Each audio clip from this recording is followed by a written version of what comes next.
Bonjour à tous، مرحبا بالجميع. فيديو جديد على قناتنا الفا تي بي فرونسي. طبعا الدرس ديالنا ديال اليوم هو الدرس ديال لا كلاس غراماتيكال دي مو.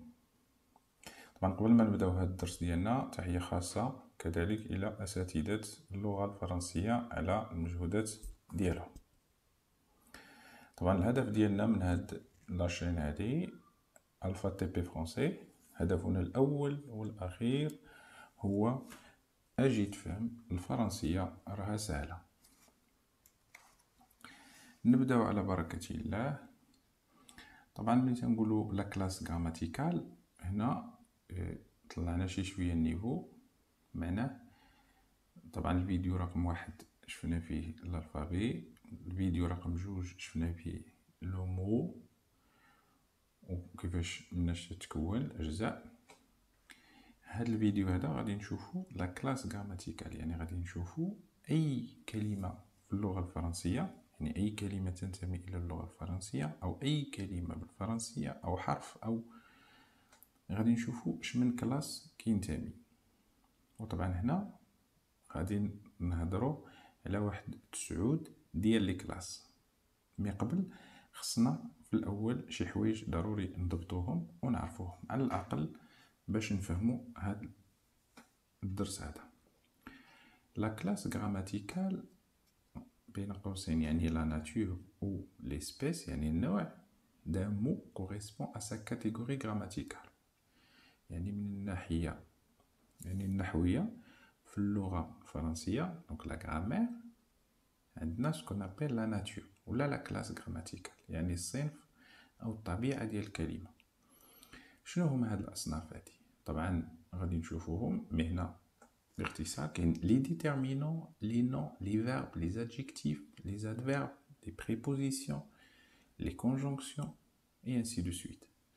On peut trouver la nature d'un mot en consultant un dictionnaire. طبعا ملي كنديروا لا ريشيرش ديال واحد الكلمه في الديكسيونير كيعطيونا واحد بين قوسين، طبعا بين قوسين كيعطيونا مثلا واحد ا دي جي معناتها ادجيكتيف، ولا في مثلا فيرب et ainsi de suite. دونك هادو هما لي كلاس غراماتيكال، يعني الاقسام او الانواع ديال الكلمات اللي كاينين في اللغه الفرنسيه. طبعا على سبيل الحصر كاينين 9. Pour bien comprendre la classe grammaticale d'un mot, il faut d'abord comprendre ces 4 notions. طبعا ما يمكنش نفهم هاد لا كلاس غراماتيكال قبل ما تكون عندي فكرة على هاد 4 ديال المفاهيم. المفهوم الأول وهو لو جونغ. ملي تنقولوا لو جونغ يعني النوع، يعني واش ماسكولين واش فيمينا. ثانيا يعني المفهوم الثاني وهو لو نومبر، يعني العدد، لان في اللغه ضروري خص يكون عدد. عندنا واش سينغولي واش بلوريال. طبعا هنا كاين فرق ما بين مثلا اللغه العربيه واللغه الفرنسيه. دونك en français عندهم فقط لو سينغولي اي لو بلوريال، بينما احنا في اللغه العربيه عندنا المفرد وعندنا المثنى وعاد عندنا الجمع. دونك هنا كاين اختلاف. النوسيون الثالث وهو فاريابل. فاريابل معناتها متغير. غادي نشوفوا ما معنى يتغير. دونك فاريابل يعني يتغير في لو جونغ ويتغير في لو نومبر.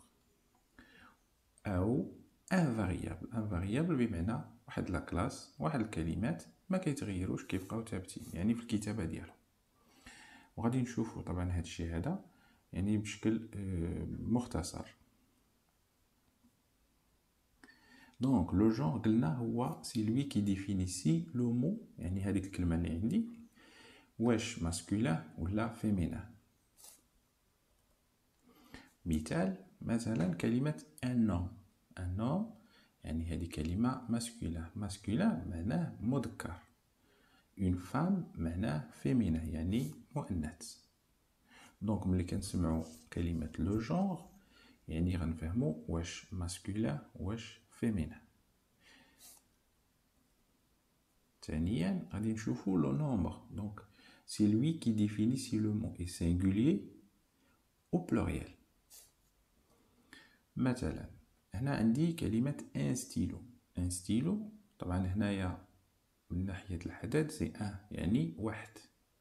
دي ستيلو يعني جمع عدة أقلام. دونك هنا قلم واحد عدة أقلام. هنا هاد لو مو ستيلو لو جونغ ديالها يعني ماسكولين. هنا خدينا مثال تاني وهو كلمة اون تابل. دونك هنا اون تابل يعني لو جونغ ديالها فيمينا. هنا اون يعني مؤنث يعني فيمينا. وعندنا هنا سينغولي. سينغولي بمعناتها مفرد يعني واحد، طابلة وحدة. دي تابل يعني جمع دونك بلوريال. دونك هنا عندي كلمة singulier et pluriel. singulier هي مفرد، pluriel هي جمع. Les notions, alors notion telt وهو variable. Après avoir connaître la nature d'un mot ou son espèce, vient comment l'utiliser au sein d'une phrase. طبعا علاش خصني نعرف هاد لو جونغ و لو نومبر واش فاريابل ولا انفاريابل؟ لان غادي ندوز من بعد انني نتعرف على هاد الكلاس غراماتيكال، غادي نعرف او نبحث على انني كيفاش نولي نصايب ان فراز، يعني ندير لا كونستركسيون ديال ان فراز. وهنا ضروري هاد القواعد او بغينا نقولوا هاد المفاهيم خصني نفهمهم على حده. Pour cela, il faut d'abord avoir une idée sur ces deux types clés, اللي هما variable et invariable. variable بمعناه يتغير، invariable لا يتغير. لا يتغير معناه يبقى على صورة واحدة. ناخذ أولا variable qui varie en genre et en nombre، يعني كيتغير في le genre et le nombre، يعني في النوع وفي العدد. c'est-à-dire il peut être masculin, féminin, singulier ou pluriel. يعني يقدر يكون مذكر، مؤنث، مفرد أو جمع. ناخدو شنو هما هاد لي كلاس غراماتيكال اللي هما فاريابل، سيتادير اللي كيتغيروا اون جونغ اي اون نومبر. يعني نقدروا نلقاوهم في الماسكولين، في الفيمينا، في سينغوليي اي بلوريال. نبداو باول حاجه اللي هما لي ديتيرمينون. دونك لي ديتيرمينون بالعربيه هما المحددات. المحددات او الاشياء اللي كتعرف ليا او الاشياء اللي كتحيط بالاسم او الاشياء اللي كتعرف. مثلا عندي لو هذا من الصنف ديال لي زارتيكل، ادوات التعريف. عندي سو هذا من الصنف ديال لي زادجيكتيف ديمونستراتيف. هذا مون سون دونك كيلكو زادجيكتيف ولا كيلكو برونون هادو بوسيسيف الملكيه. هادو كلهم ادوات كيتسموا دي ديتيرمينون. وكاينين دوطخ يعني وحدين اخرين كيتسموا ديتيرمينون يعني محددات. هادو الدور ديالهم غادي نشوفهم انهم كيكونوا دائما بجانب الاسم، يعني كيكونوا اكوتي دو نو، كيحددوه ليا من ناحيه الماسكولين والفيمينا والسينغوليي والبلوريال واشياء اخرى غادي نشوفوها بالتفاصيل. غادي نشوفو في الفيديوهات الجايين كلاس بار كلاس. ثانيا عندي لي نو اسماء. دونك هنا لو ماروك، لا تابل، لا سيكوريتي. دونك هادو سون دي نو اسماء.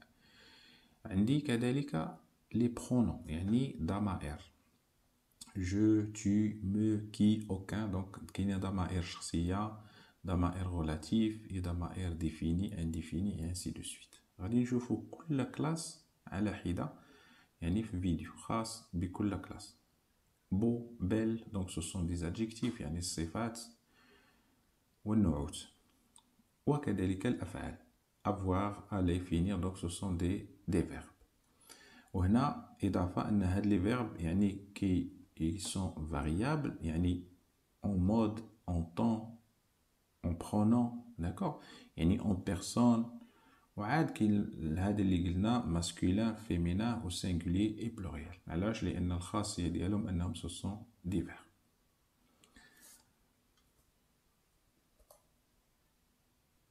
الصنف الثاني اللي قلنا سي invariable يعني c'est-à-dire qu'il ne varie pas en genre et au nombre.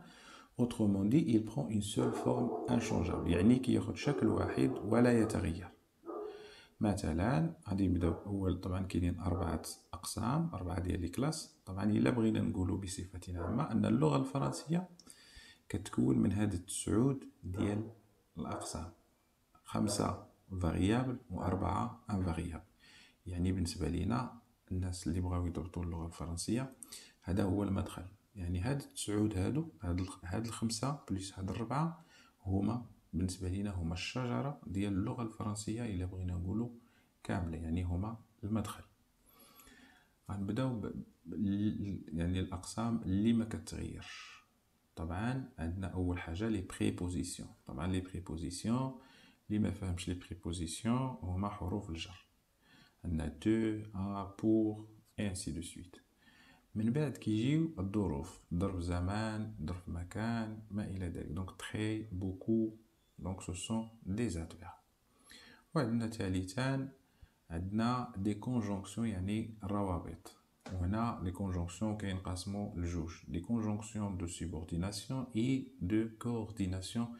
غادي نشوفوا كل حاجة على حدة، يعني الأدوات ديال الربط.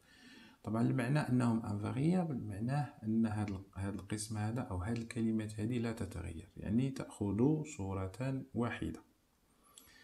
طبعا هنا نتكلم من ناحية الكتابة ومن ناحية لا فورم، الشكل. وكذلك أخيرا اللي هما القسم ديال لي زانترجيكسيون، يعني الكلمات اللي فيها تعجب أو فيها إحساس أو فيها يعني سنتيمون أو فيها دي إكسكلاماسيون. طبعا هاد الكلمات لا تتغير وكتبقى ثابتة، يعني جميلة. يعني لا بغينا نقولوا أن اللغة الفرنسية هي هاد 9 هاد أقسام بالتفاصيل. طبعا هنا غادي ناخد واحد الجملة، هاد الجملة هادي أنا حاولت نوظف فيها هاد الأقسام هادي كاملة. إلا بدينا هاد الجملة هادي وحاولنا نقراوها maintenant، دونك هاد سي انترجيكسيون كتنتمي لهاد القسم. maintenant سي adverbe، يعني adverbe de temps، كتبقى maintenant نفس الكتابة ما كتغير. je سي قسم ديال لي برونون ضمائر. peut colorier يعني قسم ديال الأفعال.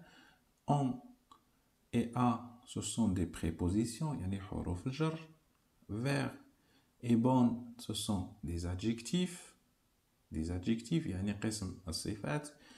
qui c'est un pronom aussi. correspond c'est un verbe.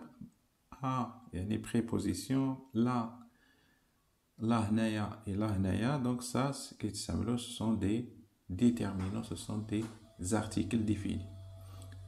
bon قلنا adjectif ou réponse et case ce sont des noms. يعني هاد الجملة هادي كمثال واضح على أن اللغة الفرنسية كتكون من هاد 9 ديال الأقسام، وهذا خير مثال. يعني هاد الجملة هادي دونك هنا بالنسبة للناس اللي عندهم مشكل في اللغة الفرنسية وتبعوا معنا الفيديوهات، يعني الفيديو الأول الفيديو الثاني وطبعا هذا الفيديو الثالث، وكاينين فيديوهات أخرى إن شاء الله غادا تمشي في نسق تصاعدي يعني بشوية بشوية. طبعا في الختام تحية خاصة قلنا إلى كل من يفضل التواصل، يعني الناس un grand merci à ceux qui favorisent la communication. Bien sûr, notre objectif, l'objectif de la chaîne Alpha TP Français, bien sûr si vous aimez le contenu, abonnez-vous. Alpha TP Français تشكركم على المشاهدة ديالكم لهذا الفيديو، ودائما هدفنا الأول والأخير هو أجي تفهم الفرنسية راها سهلة. ميرسي et à très bientôt في فيديو آخر إن شاء الله.